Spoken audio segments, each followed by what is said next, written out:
Hello everyone, welcome to this next lecture of our July current affair series जिसमें हम the Hindu newspaper के articles को discuss करते हैं। और आज के हमारे आर्टिकल का टाइटल है Canada India defence collaboration for secure future 2026। 2026 में कनाडा ने अपनी नेशनल डिफेंस पॉलिसी को मॉडर्नाइज करने का डिसीजन लिया है। पीएम मार्क कार्नी ने गवर्नमेंट का फोकस उन्होंने कहा है कि गवर्नमेंट का फोकस है कि कैनेडियन आर्म्ड फोर्सेस को फ्यूचर वॉरफेयर के हिसाब से प्रिपेयर किया जाए। सिर्फ ट्रेडिशनल आर्मी को स्ट्रांग बनाना ही ऑब्जेक्टिव नहीं है, बल्कि एआई, ड्रोन, साइबर और स्पेस कैपेबिलिटीज को भी इंटीग्रेट करना है। कनाडा डिफेंस को इकोनॉमिक ग्रोथ और इंडस्ट्रियल इनोवेशन का इंजन भी मानता है। ठीक है। अब ये कैंसस 2026 ये क्या चीज़ है? कैंसिक कनाडा का सबसे बड़ा डिफेंस और सिक्योरिटी एग्जीबिशन है। इसमें गवर्नमेंट्स, मिलिट्री लीडर्स और डिफेंस कंपनीज पार्टिसिपेट करती हैं। 2026 एडिशन में फ्यूचर वॉरफेयर, डिफेंस मैन्युफैक्चरिंग और इंटरनेशनल डिफेंस पार्टनरशिप पर स्पेशल फोकस रहा। इंडिया और कनाडा के डिफेंस कोऑपरेशन को स्ट्रेंथन करने की पॉसिबिलिटी भी हाईलाइट हुई। अब ये न्यू डिफेंस मॉडर्नाइजेशन विजन क्या है? कनाडा ने एक लॉन्ग टर्म विजन प्रेजेंट किया जिसमें एम्फेसिस था कि मॉडर्न मिलिट्री होनी चाहिए, डिफेंस इंडस्ट्रियल बेस होना चाहिए, है ना? इंडिजिनियस इनोवेशन होना चाहिए, ट्रस्टेड इंटरनेशनल पार्टनरशिप और सप्लाई चेन रेजिलियंस भी होनी चाहिए, अलोंग विद इमर्जिंग टेक्नोलॉजीज। ठीक है, ये हमने देखा। अब इंडिया कनाडा डिफेंस कॉपरेशन किस तरीके से मजबूत हुआ? दोनों कंट्रीज ने डिफेंस कॉपरेशन को रिवाइव करने की विलिंगनेस दिखाई। डिफेंस डायलॉग, मिलिट्री एक्सचेंज और इंडस्ट्रियल कॉपरेशन को एक्सपेंड करने की बात हुई। स्ट्रेटेजिक सेक्टर्स जैसे एरोस्पेस, ड्रोन्स, क्रिटिकल मिनरल्स और मैरीटाइम सिक्योरिटी में कोलैबोरेशन इंक्रीज करने का भी प्रपोजल दिया गया। ये स्ट्रेटेजिक पार्टनरशिप पे फोकस रहा। ये पार्टनरशिप सिर्फ डिफेंस ट्रेड तक लिमिटेड नहीं है, इसका ऑब्जेक्टिव है long term trade trust, technology collaboration, secure Indo Pacific, resilient supply chain, उसके साथ साथ में एक शेयर्ड डेमोक्रेटिक इंटरेस्ट। ठीक है। अगर ग्लोबल कॉन्टेक्स्ट की बात करें तो आज की वॉरफेयर सिर्फ टैंक और फाइटर एयरक्राफ्ट तक लिमिटेड नहीं है। Future wars increasingly technology driven हो रही हैं। जैसे फॉर एग्जांपल ड्रोन्स का यूज हो रहा है, unmanned aerial vehicles, reconnaissance, surveillance और प्रिसिजन स्ट्राइक के लिए एक्सटेंसिवली यूज हो रहे हैं। रशिया यूक्रेन कॉन्फ्लिक्ट ने ड्रोन वॉरफेयर की इंपॉर्टेंस को प्रूव किया है। स्वार्म ड्रोन्स फ्यूचर बैटलफील्ड का मेजर कंपोनेंट बन रहे हैं। ऑटोनोमस सिस्टम्स की बात हुई, है ना? एआई कंट्रोल्ड वेपन और ऑटोनॉमस व्हीकल बिना कंटिन्यूअस ह्यूमन कंट्रोल के मिशन एग्जीक्यूट कर सकते हैं। फ्यूचर मिलिट्री ऑपरेशंस में अनमैन्ड टैंक्स, नेवल वेसल्स और एयरक्राफ्ट का रोल जो है वो बढ़ेगा। तो ड्रोन्स, ऑटोनॉमस सिस्टम बहुत इंपॉर्टेंट है। वेपन इन स्पेस ये क्या है? सैटेलाइट्स मिलिट्री कम्युनिकेशन, नेविगेशन और सर्विलेंस के बैकबोन बन चुके हैं। एंटी सैटेलाइट वेपन्स और space based military asset strategic competition का हिस्सा बन गए हैं। तो वेपन इन स्पेस भी एक एस्पेक्ट हमको देखने को मिलता है। Then AI based warfare, artificial intelligence use हो रहा है target identification, decision support, battlefield analytics, predictive intelligence and autonomous combat system. We also use cyber threat as an aspect. Cyber attacks power grid, defence network और financial system को target कर सकते हैं। Future conflicts physical battlefield के साथ cyber battlefield भी लड़े जाएंगे। हाइपरसोनिक टेक्नोलॉजीज ये क्या है? हाइपरसोनिक मिसाइल मैक 5 से भी ज़्यादा स्पीड पर ट्रेवल करती है। इन्हें इंटरसेप्ट करना एक्सट्रीमली डिफिकल्ट होता है। यूएसए, चाइना, रशिया और दूसरे मेजर पावर्स इस टेक्नोलॉजी में आज इन्वेस्ट कर रहे हैं। तो ये भी एक एस्पेक्ट हमको देखने को मिलता है। We saw drone, we saw autonomous system, we saw weapon in space, we saw cyber attacks, AI based warfare and hypersonic technologies. अब presently what is the rupture in world order? What is the rupture in world order? तो Mark Carney कहते हैं, है ना, World Economic Forum के stage पे कहते हैं, उन्होंने कहा कि existing global order rapidly change हो रहा है। ग्लोबलाइजेशन का ट्रेडिशनल मॉडल वीकन हो रहा है और जियो पॉलिटिकल कॉम्पिटिशन और इकोनॉमिक फ्रेगमेंटेशन इंक्रीज हो रहा है ना? अब दुनिया सिर्फ यूएसए लेड यूनिपोलर सिस्टम नहीं रही है। मल्टी मेजर पावर्स हमको देखने को मिलती है, मल्टीपल मेजर पावर्स देखने को मिलती है। For example we have China, India, European Union, Russia, middle powers. इसलिए स्ट्रेटेजिक पार्टनरशिप और ट्रस्टेड अलायंस की इम्पोर्टेंस जो है वो बढ़ रही है। ठीक है। अब हमारे प्राइम मिनिस्टर नरेंद्र मोदी का क्या कहना है ना? प्राइम मिनिस्टर ने रीसेंट ईयर्स को डेकेड ऑफ क्राइसिस कहा क्योंकि दुनिया ने एक के बाद एक मल्टीपल क्राइसिस देखी हैं, जैसे Covid pandemic, Russia Ukraine war, supply chain disruption, food crisis, energy crisis, inflation देखा है, क्लाइमेट डिजास्टर्स देखे हैं और जियोपॉलिटिकल कॉन्फ्लिक्ट्स देखे हैं। इस वजह से डेकेड ऑफ क्राइसिस उन्होंने बोला है। ठीक है? क्या बोला? कनाडा के जो प्राइम मिनिस्टर उन्होंने क्या बोला? उन्होंने मल्टीपोलर वर्ल्ड की बात की और हमारे प्राइम मिनिस्टर ने डेकेड ऑफ क्राइसिस की बात की। ठीक है? अब कनाडा के डिफेंस ट्रांसफॉर्मेशन के बारे में थोड़ा-सा बात करते हैं। ठीक है? नेटो मेंबर्स से एक्सपेक्टेड है कि defence spending minimum 2% of GDP हो, है ना? लेकिन कनाडा लॉन्ग टर्म ऑब्जेक्टिव के रूप में डिफेंस स्पेंडिंग को सिग्निफिकेंटली इंक्रीज करना चाहता है। इस इन्वेस्टमेंट का purpose future ready military create करना है। तो टारगेट जो है वो बढ़ा दिया गया है ना? 5% बाय 2035। इनका डिफेंस विजन क्या है? कनाडा की डिफेंस स्ट्रैटेजी 3 पिलर्स पर बेस्ड है, रीबिल्ड, रीआर्म एंड रीइन्वेस्ट। क्या मतलब है? रीबिल्ड का क्या मतलब है? एग्जिस्टिंग आर्म फोर्स को स्ट्रेंथन करना, पर्सनल रिक्रूटमेंट इंप्रूव करना, इंफ्रास्ट्रक्चर मॉडर्नाइज करना, दैट इज हमारा रीबिल्ड। क्या बोला? एग्जिस्टिंग आर्म को स्ट्रेंथन करना, पर्सनल रिक्रूटमेंट इंप्रूव करना और इंफ्रास्ट्रक्चर मॉडर्नाइज करना। रीआर्म का क्या मतलब है? आर्म्ड मिलिट्री इक्विपमेंट प्रोक्योर करना, एआई सिस्टम, ड्रोन, ये सब चीज़ें भी है ना इंटीग्रेट करना, एयर डिफेंस, नेवल प्लेटफॉर्म सबको स्ट्रेंथन करना। रीइन्वेस्ट का क्या मतलब है? डिफेंस रिसर्च एंड डेवलपमेंट में इन्वेस्टमेंट करना, डोमेस्टिक डिफेंस इंडस्ट्री स्ट्रेंथन करना और इनोवेशन इकोसिस्टम और ज़्यादा डेवलप करना। Rebuild, rearm and reinvest. आगे बढ़ते हैं, ऑब्जेक्टिव क्या-क्या है? इसका ऑब्जेक्टिव क्या है? आर्म्ड फोर्सेस को मॉडर्नाइज करना, है ना? मिलिट्री इंफ्रास्ट्रक्चर को बेटर करना, military bases, logistics, digital infrastructure सबको अपग्रेड करना। डिफेंस इनोवेशन, यूनिवर्सिटी, स्टार्टअप और इंडस्ट्रीज को डिफेंस इनोवेशन इकोसिस्टम से कनेक्ट करना और national security of course, external threats के against comprehensive security architecture develop करना। ठीक है? ये हमने देखा। हमने अभी तक क्या-क्या देखा? हमने बात की क्या की न्यूज़ क्या है ना? क्या डिफेंस के मॉडर्नाइज़ेशन का किस तरीके का हमको जो विज़न देखने को मिलता है कनाडा के पर्सपेक्टिव से। ग्लोबल कॉन्टेक्स्ट में वॉरफेयर का नेचर कैसे चेंज हो रहा है? People are using drones, autonomous system, weapon in space, AI based warfare, cyber attacks, hypersonic technology, ये सब यूज़ कर रहे हैं। There is also rupture in the world order. Mark जो कार्नी है वो मल्टीपोलर वर्ल्ड की बात करते हैं। हमारे प्राइम मिनिस्टर नरेंद्र मोदी जो हैं वो डिकेड ऑफ क्राइसिस की बात करते हैं। अब कनाडा जो है वो डिफेंस में किस तरीके से ट्रांसफ़ॉर्म कर रहा है? इसने जो 2% जीडीपी का क्राइटेरिया है उसको क्रॉस कर लिया है और ये एस्पायर कर रहा है 5% जीडीपी बाय 2035।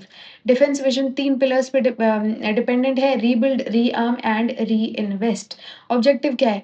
अपनी आर्म्ड फोर्सेस को जो है स्ट्रेंथन करना, मॉडर्न करना, मिलिट्री इंफ्रास्ट्रक्चर को स्ट्रेंथन करना, डिफेंस इनोवेशन बढ़ाना और ओवरऑल नेशनल सिक्योरिटी को बढ़ाना। ठीक है? अब why India Canada defence cooperation, है ना? ये क्यों है? तो शेयर्ड डेम हम ये इन दोनों कंट्रीज़ के बीच में कैसे हुआ? तो शेयर्ड डेमोक्रेटिक वैल्यूज़ देखने को मिलते हैं। दोनों countries democratic political system follow करती हैं, रूल ऑफ लॉ और इंटरनेशनल नॉर्म्स को सपोर्ट करती हैं। पहला शेयर्ड डेमोक्रेटिक वैल्यू। दूसरा है इंडो पैसिफिक स्टेबिलिटी, मतलब इंडो पैसिफिक ग्लोबल ट्रेड का सेंटर है, मैरीटाइम सिक्योरिटी इंश्योर करना दोनों के कॉमन इंटरेस्ट में आता है। तो पहला shared democratic index, then shared Indo Pacific stability perspective. Then we have strategic autonomy aspect. India independent foreign policy follow करता है, कनाडा भी डाइवर्सिफाइड स्ट्रेटेजिक पार्टनरशिप बिल्ड करना चाहता है। तो strategic autonomy, shared democratic value, Indo Pacific stability and strategic autonomy. ठीक है? फिर secure supply chains, critical defence inputs के लिए ट्रस्टेड सप्लाई चेन्स एस्टैब्लिश करना बहुत ज़रूरी है।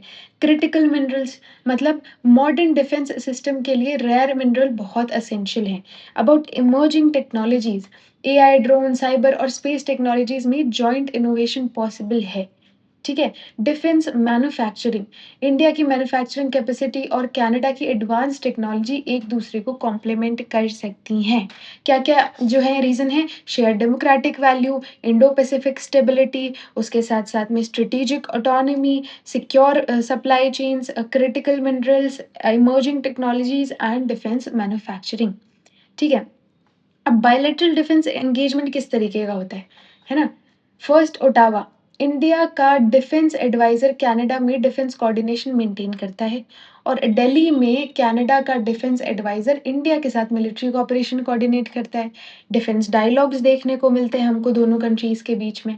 रेगुलर कंसल्टेशन के थ्रू डिस्कस किया जाता है ना? स्ट्रेटेजिक कंसल्टेशन होती है, सिक्योरिटी कोऑपरेशन हमको देखने को मिलता है, मिलिट्री कोऑर्डिनेशन देखने को मिलता है, नेवल कोऑपरेशन, रिमपैक जैसी एक्सरसाइज होती है ना? वर्ल्ड की लार्जेस्ट मल्टीनेशनल नेवल एक्सरसाइज है रिमपैक, है ना? और मैरीटाइम ऑपरेबिलिटी को भी इम्प्रूव करती है। तलिस्मान साबरे देखने को मिलती है हमको। इंडो पैसिफिक मिलिट्री एक्सरसाइज है ये। रीजनल सिक्योरिटी कोऑपरेशन को स्ट्रेंथन करती है। ठीक है? आगे बढ़ते हैं, है ना? India military officers strategic study के लिए विजिट करते हैं, है ना? इंडियन मिलिट्री ऑफिसर्स जो होते हैं और प्रोफेशनल मिलिट्री एजुकेशन और एक्सपीरियंस भी जो है बढ़ता है और उसके अलावा फ्यूचर स्ट्रेटेजिक लीडर को भी प्रिपेयर करते हैं इस तरीके से, ठीक है? अब डिफेंस इंडस्ट्रियल कोऑपरेशन के बारे में थोड़ा-सा देख लेते हैं क्या चीज़ है। डिफेंस कोऑपरेशन का सबसे इम्पोर्टेंट पिलर है डिफेंस इंडस्ट्रियल कोऑपरेशन क्योंकि मॉडर्न वॉर्स सिर्फ सोल्जर से नहीं बल्कि टेक्नोलॉजी, मैन्युफैक्चरिंग कैपेबिलिटी और डिफेंस इंडस्ट्री से लड़ा जाता है। डिफेंस इंडस्ट्री से जीते जाते हैं। पहले countries mostly readymade defence equipments import करती थी, लेकिन आज फ़ोकस अलग है। जॉइंट मैन्युफैक्चरिंग हो रही है, जॉइंट रिसर्च पे फ़ोकस किया जा रहा है, टेक्नोलॉजी शेयरिंग, को-डेवलपमेंट और डिफेंस एक्सपोर्ट्स। इंडिया और कनाडा इसी डायरेक्शन में पार्टनरशिप बढ़ा रहे हैं। डिफेंस इन्वेस्टमेंट एजेंसी ये क्या चीज़ है? हाँ, कनाडा अपनी डिफेंस प्रोक्योरमेंट को फास्ट और एफिशिएंट बनाना चाहता है। इसके लिए डिफेंस इन्वेस्टमेंट एजेंसी एस्टैब्लिश की जा रही है। प्रोक्योरमेंट का मतलब फास्ट प्रोक्योरमेंट होगा इसमें, है ना? प्रोक्योरमेंट का मतलब होता है गवर्नमेंट के द्वारा डिफेंस इक्विपमेंट परचेज़ करना। पहले प्रोक्योरमेंट प्रोसेस स्लो होती थी, ब्यूरोक्रेटिक अप्रूवल ज़्यादा होते थे, है ना? कॉस्ट ओवररन होता था, प्रोजेक्ट डिले हो जाता था। अब आजकल फास्ट अप्रूवल होंगे, फास्ट कॉन्ट्रैक्ट्स, टाइमली डिलीवरी हो पाएँगी, ठीक है? इन्वेस्टमेंट फैसिलिटेशन भी दी जा रही है। एजेंसी फॉरेन और डोमेस्टिक डिफेंस कंपनीज़ को एनकरेज करेगी। इसका ऑब्जेक्टिव है फॉरेन डायरेक्ट इन्वेस्टमेंट अट्रैक्ट करना, डिफेंस स्टार्टअप को सपोर्ट करना, प्राइवेट सेक्टर पार्टिसिपेशन बढ़ाना और डिफेंस मैन्युफैक्चरिंग इकोसिस्टम डेवलप करना। एक डिफेंस इंडस्ट्रियल स्ट्रैटेजी भी डेवलप की जा रही है। कनाडा एक long term defence industrial strategy implement कर रहा है।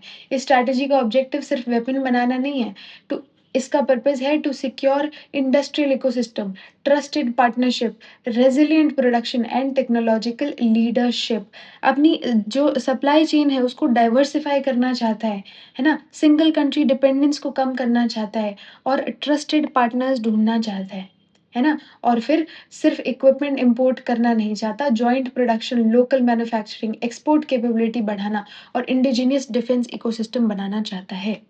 एरिया ऑफ कोऑपरेशन क्या-क्या है? तो जॉइंट रिसर्च, को-डेवलपमेंट, सब system manufacturing, sustainment, defence innovation ये सब जो है एरिया ऑफ कोऑपरेशन हमको देखने को मिलते हैं। ठीक है, आगे बढ़ते हैं। आगे हम आएँगे तो स्ट्रैटेजिक टेक्नोलॉजी कोऑपरेशन किस तरीके से होगा? मॉडर्न डिफेंस पार्टनरशिप का सबसे वैल्यूएबल कंपोनेंट है टेक्नोलॉजी कोऑपरेशन। टेक्नोलॉजी जितनी एडवांस्ड होगी उतनी ही मिलिट्री कैपेबिलिटी स्ट्रॉन्ग होगी। एरोस्पेस में कनाडा दुनिया की लीडिंग एरोस्पेस कंट्रीज़ में से एक है।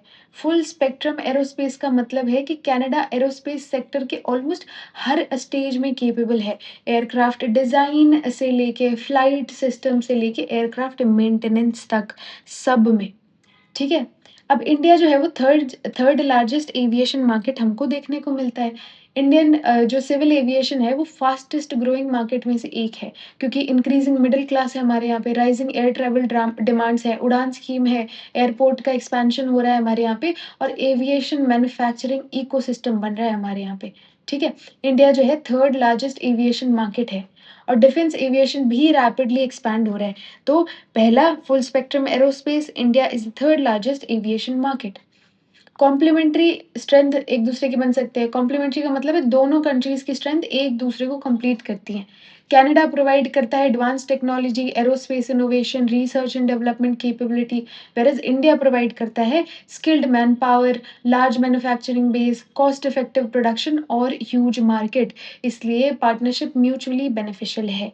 ठीक है? और क्या रिसर्च एंड डेवलपमेंट में इसमें क्या कर सकते हैं? इसमें क्या कर सकते हैं, Canada defence research and development में काफ़ी स्ट्रॉन्ग है ना? डिफेंस, रोबोटिक्स, एआई वगैरह इन सब में अच्छा है और इंडिया मैन्युफैक्चरिंग कैपेसिटी अच्छी है, तो यहाँ भी दोनों एक-दूसरे को कॉम्प्लीमेंट करेंगे, है ना? इनोवेशन पार्टनरशिप का इनोवेशन भी है यहाँ पे, है ना? कि नई-नई चीज़ें इनोवेट करें, रिसर्च को मार्केट रेडी डिफेंस प्रोडक्ट्स में कन्वर्ट करें, इससे फास्ट इनोवेशन होगा, कम पैसे लगेंगे, बेटर टेक्नोलॉजी आएगी और ऑफ कोर्स ग्लोबल कम्पिटिटिवनेस भी बढ़ेगी और एक्सपोर्ट भी बढ़ेगा। ड्रोन इनोवेशन भी एक एस्पेक्ट हमको देखने को मिलता है ना? ऑटोनॉमस सिस्टम को डेवलप करना, नेक्स्ट जनरेशन एरोस्पेस बनाना, तो ये सब भी देखने को मिलता है। उसके अलावा स्पेस कॉर्पोरेशन भी देखने को मिलता है। अब 21st सेंचुरी में स्पेस को फोर्थ स्ट्रेटेजिक फ्रंटियर बोला जाता है, माना जाता है। लैंड, सी और एयर तो है, उसके बाद में स्पेस है। आज के modern military operation satellite system के बिना इफेक्टिव फंक्शन नहीं कर सकते और स्पेस कॉपरेशन सिर्फ साइंटिफिक कोलैबोरेशन नहीं है, बल्कि national security, defence communication, navigation, intelligence इन सब के लिए भी बड़ा ही ज़रूरी है, एक्सट्रीमली इम्पोर्टेंट है। इंडिया और कनाडा दोनों स्पेस टेक्नोलॉजी में एडवांस कैपेबिलिटीज रखते हैं और दोनों की स्ट्रेंथ को कंबाइन करके स्ट्रेटेजिक पार्टनरशिप और स्ट्रॉन्ग बन जाती है। एडवांस स्पेस कैपेबिलिटीज, क्या कनाडा और इंडिया दोनों के पास में एडवांस स्पेस कैपेबिलिटीज हैं। कनाडा की स्ट्रेंथ अर्थ ऑब्जर्वेशन सैटेलाइट है, स्पेस रोबोटिक्स है, स्पेस सेंसर्स है, वेरस इंडिया जो है वो PSLV, GSLV, cost effective satellites को लॉन्च करने में, स्मॉल सैटेलाइट मिशन भेजने में, डीप स्पेस मिशन भेजने में, इनमें काफ़ी अच्छा सक्सेस रेट होता है और काफ़ी अफोर्डेबल और एक्सेसिबल तरीके से कर सकते हैं। ठीक है, ये इंडिया की स्ट्रेंथ हमको देखने को मिलती है, ये हमने देख लिया। सैटेलाइट टेक्नोलॉजी, है ना? मॉडर्न डिफेंस का बैकबोन सैटेलाइट्स बन चुके हैं। तो सैटेलाइट का यूज़ किस-किस में होता है? बहुत सारी चीज़ें, weather forecasting, enemy surveillance, mapping, इन सब में।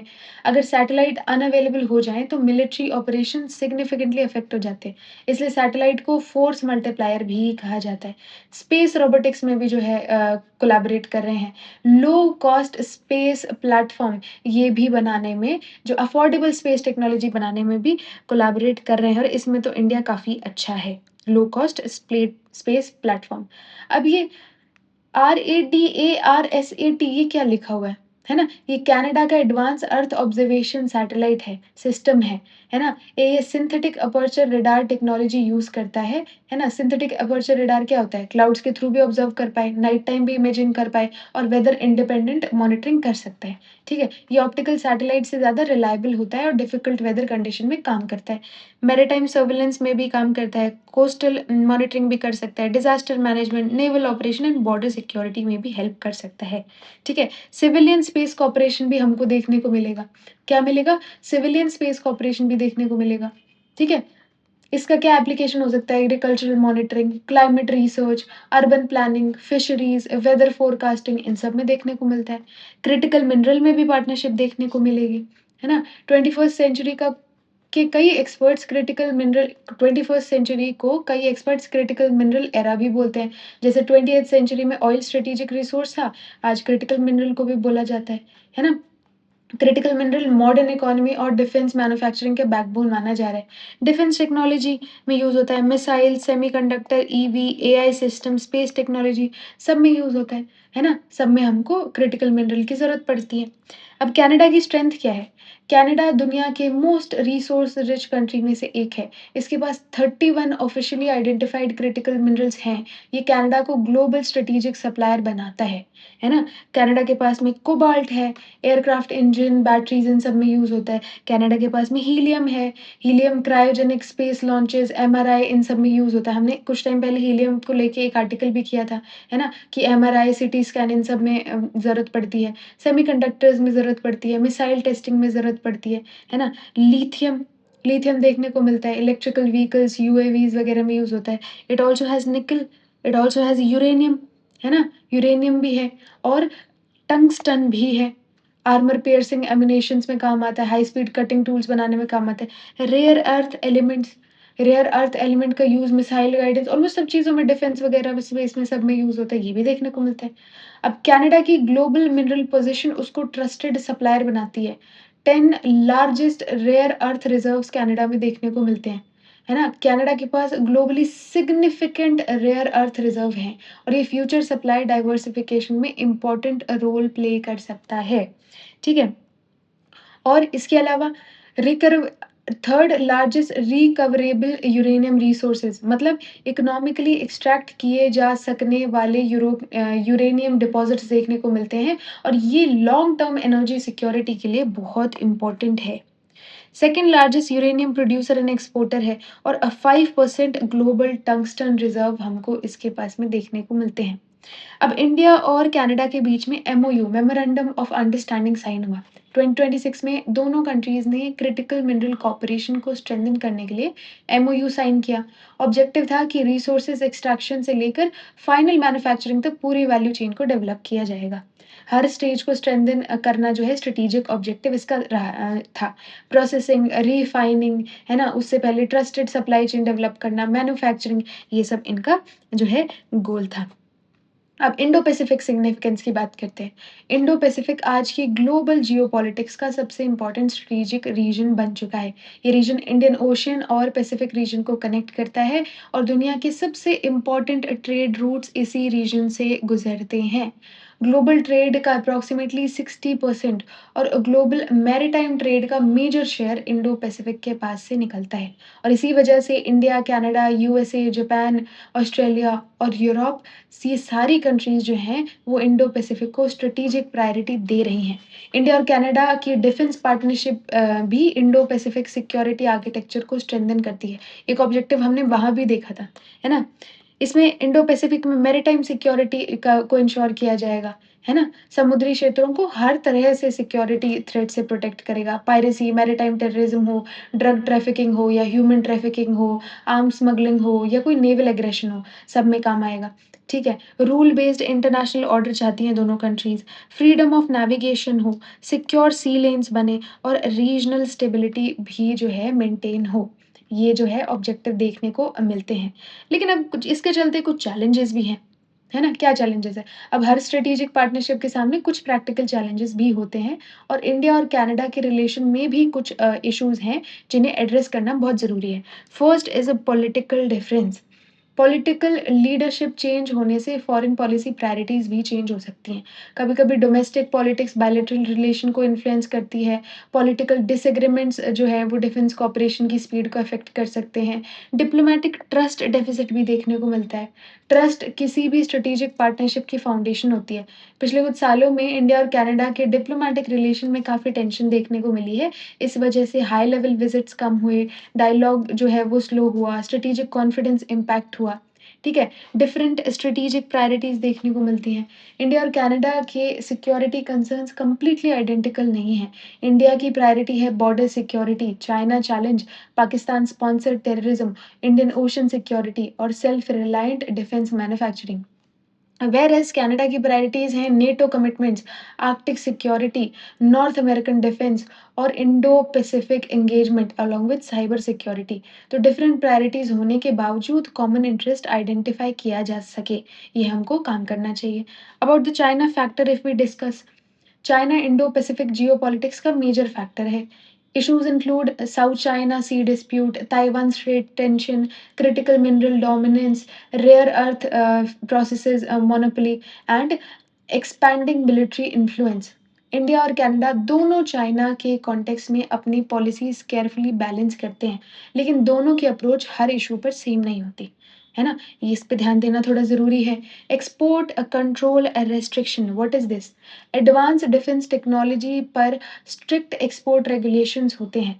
अब कंट्री सेंसिटिव टेक्नोलॉजीज को फ्रीली एक्सपोर्ट नहीं करती, है ना। जैसे फॉर एग्जांपल मिसाइल टेक्नोलॉजी हो गया, रडार सिस्टम हो गया, एन्क्रिप्शन टेक्नोलॉजी होगी, ये डिफेंस कॉपरेशन को स्लो कर सकती हैं। ठीक है, अब टेक्नोलॉजी ट्रांसफर इशू का भी थोड़ा थोड़ा रह सकता है, जैसे इंटेलेक्चुअल प्रॉपर्टी का इशू रह सकता है, नेशनल सिक्योरिटी कंसर्न या मे बी एक्सपोर्ट लाइसेंसिंग, तो ये सब भी हमको थोड़ा काम करना पड़ेगा। ओके, अब हम थोड़ा सा वे फॉरवर्ड देखते हैं, what are the way forwards. Future में इंडिया और कनाडा डिफेंस पार्टनरशिप को और स्ट्रेंथन करने के लिए लॉन्ग टर्म रोड मैप की ज़रूरत है। इंस्टीट्यूशनल डिफेंस डायलॉग होना चाहिए, है ना। Joint defence manufacturing, critical mineral partnership भी होनी चाहिए, मैरीटाइम कोऑपरेशन होना चाहिए, स्पेस कोलैबोरेशन, एआई और इमर्जिंग टेक्नोलॉजीज में भी पार्टनरशिप होनी चाहिए। उसके साथ साथ में साइबर सिक्योरिटी पार्टनरशिप भी होनी चाहिए। And we also need to focus on military to military training, officer training, है ना? And think tank and academic exchange, policy research institution और यूनिवर्सिटीज़ को भी कनेक्ट करना चाहिए। ठीक है? ये हमने देखा, this was our article. I believe now we can move on to our MCQ. ठीक है? First question is consider the following statement regarding the India Canada defence partnership. Both countries agreed to establish a defence dialogue. ऐसा कुछ है? Yes. Second is Canada has established a defence investment agency. Yes, हमने पढ़ा था। And third is Canada invested India for co-development subsystem manufacturing. Yes, this is correct. So all the statements are correct. Next question is which of the following are the application of Canada's red radar set constellation? Maritime surveillance, yes. Disaster management, yes. Coastal monitoring, yes. और इसके अलावा हमारा agriculture mapping था कि नहीं था? ये भी था। सिविलियन यूज भी था ना? तो 1, 2, 3 and 4 are the correct answer. This is the next question. Critical mineral are essential for defense electronics, yes. Semiconductor, yes. Renewable energy technology, yes. Electrical vehicle, yes. So D is the right answer. This is the next question. Which of the following best describe the concept of defense industrial cooperation? First, purchase of defense equipment only? नहीं, सिर्फ यही थोड़ी ना होता है. Sharing military bases, इतना ही होता है defense industrial. Joint R&D, co-development, manufacturing, sustainment of defense ecosystem. ये थोड़ा broader है and this is the right answer. ठीक है, this is your mains के questions. India and Canada are entering a new phase of strategic engagement driven by changing global geopolitics rather than traditional diplomacy. Examine. Second question is discuss the significance of India-Canada defense collaboration, ensuring resilient supply chain in Indo-Pacific security and technological cooperation. ठीक है, ये 2 question और हैं, आप ये लिख कर try कर सकते हैं। आई होप आपको ये वीडियो पसंद आई होगी। अगर ये वीडियो आपके लिए किसी भी तरीके से हेल्पफुल रही हो, then please hit the like button and subscribe to this channel and yeah keep learning.